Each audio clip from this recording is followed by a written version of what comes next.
ಲೋಕಸಭೆ ಚುನಾವಣೆ 2024ಕ್ಕೆ ಅಭ್ಯರ್ಥಿಗಳ 4ನೇ ಪಟ್ಟಿಯನ್ನು ಕಾಂಗ್ರೆಸ್ ಘೋಷಣೆ ಮಾಡಿದ್ದು, ದಕ್ಷಿಣ ಕನ್ನಡ ಜಿಲ್ಲಾಧಿಕಾರಿಯಾಗಿ ಸೇವೆ ಸಲ್ಲಿಸಿದ ಸಸಿಕಾಂತ್ ಸೆಂಥಿಲ್ ಅವರನ್ನು ಅಭ್ಯರ್ಥಿಯನ್ನಾಗಿ ಕಣಕ್ಕಿಳಿಸಿದೆ. ಶನಿವಾರ ಕಾಂಗ್ರೆಸ್ ಬಿಡುಗಡೆ ಮಾಡಿದ ಅಭ್ಯರ್ಥಿಗಳ ಪಟ್ಟಿಯಲ್ಲಿ ತಮಿಳುನಾಡಿನ ತಿರುವಳ್ಳೂರು ಕ್ಷೇತ್ರದಿಂದ ಸಸಿಕಾಂತ್ ಸೆಂಥಿಲ್ ಅಭ್ಯರ್ಥಿಯಾಗಿ ಸ್ಪರ್ಧಿಸಲಿದ್ದಾರೆ ಎಂದು ಘೋಷಣೆ ಮಾಡಲಾಗಿದೆ.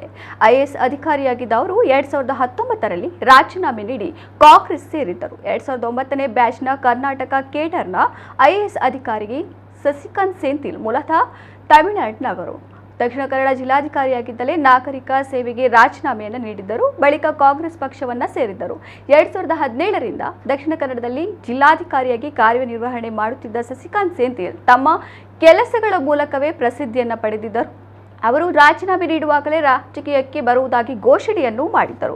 ತಮ್ಮ ಸ್ಥಾನಕ್ಕೆ ರಾಜೀನಾಮೆ ನೀಡಿದ ಬಳಿಕ ಅವರು ಕೆಪಿಸಿಸಿ ಅಧ್ಯಕ್ಷ ಡಿಕೆ ಶಿವಕುಮಾರ್ ಭೇಟಿಯಾಗಿ ಮುಂದಿನ ರಾಜಕೀಯ ನಡೆಯ ಬಗ್ಗೆಯೂ ಚರ್ಚಿಸಿದ್ದರು. 2023ರ ವಿಧಾನಸಭೆ ಚುನಾವಣೆಯಲ್ಲಿ ಕರ್ನಾಟಕದಲ್ಲಿ ಕಾಂಗ್ರೆಸ್ ಪಕ್ಷ ಪೂರ್ಣ ಬಹುಮತ ಪಡೆದು ಗೆಲುವು ಸಾಧಿಸಿದೆ. ಈ ಗೆಲುವಿನಲ್ಲಿ ಸಸಿಕಾಂತ್ ಸೆಂಥಿಲ್ ಶ್ರಮವೂ ಅಡಗಿದೆ ಎಂದರೆ ಎಲ್ಲರೂ ನಂಬಲೇಬೇಕು. ವಾರ್ ರೂಮ್ನ ಮುಖ್ಯಸ್ಥರಾಗಿ ಸೆಂಥಿಲ್ ಕಾರ್ಯನಿರ್ವಹಣೆ ಮಾಡಿದ್ದರು. ಮೇಕೆದಾಟು ಪಾದಯಾತ್ರೆ ಸಂದರ್ಭದಲ್ಲಿಯೂ ಸಾಮಾಜಿಕ ಜಾಲತಾಣಗಳ ಉಸ್ತುವಾರಿಯನ್ನು ಅವರು ನೋಡಿಕೊಂಡಿದ್ದರು. ಅವರು ತಮಿಳುನಾಡು ವಿಧಾನಸಭೆ ಚುನಾವಣೆಗೆ ಸ್ಪರ್ಧಿಸಬಹುದು ಎಂದು ಅಂದಾಜಿಸಲಾಗಿತ್ತು.